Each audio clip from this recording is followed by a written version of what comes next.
ಎಲ್ಲರಿಗೂ ರೊಟ್ಟಿ ಹಬ್ಬದ ಹಾಗೂ ಭೋಗಿ ಹಬ್ಬದ ಶುಭಾಶಯಗಳು. ರೊಟ್ಟಿ ಹಬ್ಬ ಯಾಕೆ ಮಾಡ್ತಾರೆ ಅಂತ ಹೇಳಿದ್ರೆ, ವರ್ಷದಲ್ಲಿ ಹೊಸ ಬೆಳೆ ಏನು ಬಂದಿರುತ್ತಲ್ಲ, ಹೊಸ ಬೆಳೆ ಬಂದಿರತಕ್ಕಂಥ ಧಾನ್ಯಗಳಲ್ಲಿ ನಾವು ಅಡುಗೆ ಮಾಡಿಕೊಂಡು ಈ ರೊಟ್ಟಿಗಳನ್ನ ಮಾಡಿಕೊಂಡು ನೆರೆಹೊರೆಯವರಿಗೆ ಹಂಚಿ ಅದಕ್ಕೆ ಧನ್ಯತಾ ಭಾವನ ತಿಳಿಸೋಕೆ ರೊಟ್ಟಿ ಹಬ್ಬ ಮಾಡ್ತೀವಿ.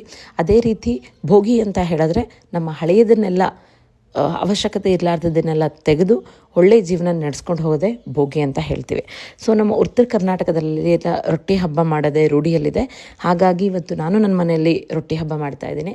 ಸೊ ಬೆಳಗ್ಗೆ ಎದ್ದ ತಕ್ಷಣ ನಾವು ರೊಟ್ಟಿ ಹಬ್ಬಕ್ಕೆ ರೊಟ್ಟಿನ ತಯಾರಿ ಮಾಡ್ಕೊಳ್ಳೋಕ್ಕೆ ರೆಡಿ ಮಾಡ್ಕೊಂಡ್ವಿ. ಫಸ್ಟು ನಾನು ಸರಿ ಮಾಡಿ ರೆಡಿ ಮಾಡಿಟ್ಕೊಂಡೆ. ಅದರ ನಂತರ 3 ಪಲ್ಯ ಮಾಡೋಣ ಅಂತ ಪ್ಲ್ಯಾನ್ ಮಾಡಿಕೊಂಡು, ಸೊ ಸಮಯಾವಕಾಶ ಕಡಿಮೆ ಇರೋದ್ರಿಂದ ಜಸ್ಟ್ 3 ಪಲ್ಯ ಮಾಡ್ತಿದ್ದೀನಿ. ಬಟ್ ಯೂಶ್ವಲಿ ನಮ್ಮ ಊರ ಕಡೆಯಲ್ಲಿ ನಮ್ಮಮ್ಮ ಎಲ್ಲರೂ ಒಂದು 5ರಿಂದ 6 ಥರ ಪಲ್ಯ ಮಾಡ್ತಾರೆ. ಹಸಿ ಸೊಪ್ಪು ಸಪ್ರೇಟ್ ಮಾಡ್ತಾರೆ, ಪುಡಿಗಳು 4ರಿಂದ 5 ವೆರೈಟಿ ಪುಡಿಗಳನ್ನೆಲ್ಲ ಮಾಡ್ತಾರೆ.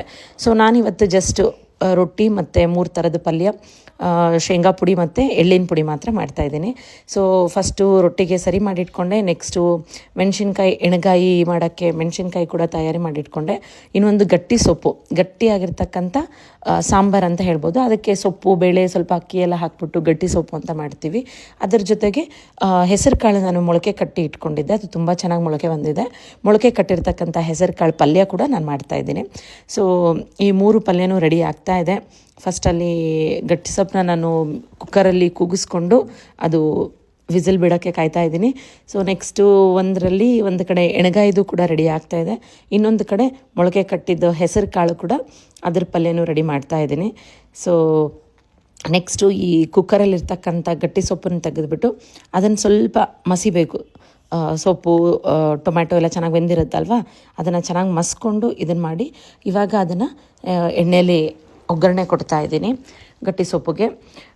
ಇನ್ನೊಂದು ಏನಕ್ಕೆ ಹೇಳೋಕ್ಕೆ ಇಷ್ಟಪಡ್ತೀನಿ ಅಂತ ಹೇಳಿದ್ರೆ, ಯೂಶ್ವಲಿ ವರ್ಕಿಂಗ್ ವುಮನ್ಸ್ ಅಂತ ಹೇಳ್ಬೋದು. ಸೊ ನಾವೆಲ್ಲರೂ ಯಾಕೆ ಕೆಲಸ ಮಾಡೋದು, ಯಾಕೆ ಇದು ಮಾಡೋದು ಅಂದರೆ, ಅಲ್ಟಿಮೇಟ್ ಗೋಲ್ ಇಸ್ ನಮ್ಮ ಫ್ಯಾಮಿಲಿ ಜೊತೆಗೆ ಚೆನ್ನಾಗಿರಬೇಕು ಅನ್ನೋದು. ಸೊ ನನ್ನ ಅನಿಸಿಕೆ ಏನು ಅಂತ ಹೇಳಿದ್ರೆ, ನೀವು ಎಷ್ಟೇ ಕಷ್ಟಪಡಿ ಏನೇ ಆಗಿರಲಿ, ಸೊ ಹಬ್ಬದ ದಿನದಿಂದ ಹಬ್ಬದಲ್ಲಿ ಯಾವ್ಯಾವ ಹಬ್ಬಗಳನ್ನ ನೀವು ಮಾಡಬೇಕು ಅದನ್ನು ನೀವು ಮಾಡಿ, ಸೊ ನಿಮ್ಮ ಫ್ಯಾಮಿಲಿ ಜೊತೆಗೆ ಸಂತೋಷವಾಗಿರಬೇಕು ಅಂತ ಹೇಳೋಕ್ಕೆ ಇಷ್ಟಪಡ್ತೀನಿ.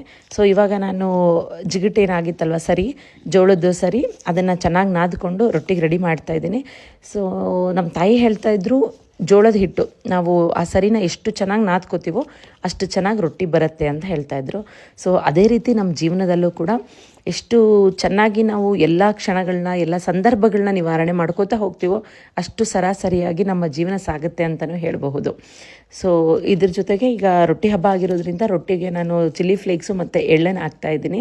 ಇತ್ತೀಚಿನ ದಿನಗಳಲ್ಲಿ ಪಿಜ್ಜಾಗಳಲ್ಲೆಲ್ಲ ನಾವು ಚಿಲ್ಲಿ ಫ್ಲೇಕ್ಸ್ ಹಾಕ್ಕೊಂಡು ತಿನ್ನೋದು ನೋಡಿದ್ದೀವಿ. ಆದರೆ ನಮ್ಮ ಹಿರಿಯರು ಮುಂಚಿನ ಕಾಲದಲ್ಲೇ ಇದನ್ನೆಲ್ಲ ಯೂಸ್ ಮಾಡೋಕ್ಕೆ ರೂಢಿ ಮಾಡ್ಕೊಂಡಿರ್ತಾರೆ. ಸೊ ಈಗ ರೊಟ್ಟಿ ಹಂಚಲ್ಲಿ ಬಿಸಿ ಬಿಸಿ ಹಂಚಲ್ಲಿ ರೊಟ್ಟಿ ರೆಡಿ ಆಗ್ತಾಯಿದೆ. ಅದರ ಜೊತೆಗೆ ಪಲ್ಯಗಳು ರೆಡಿಯಾಗಿದೆ.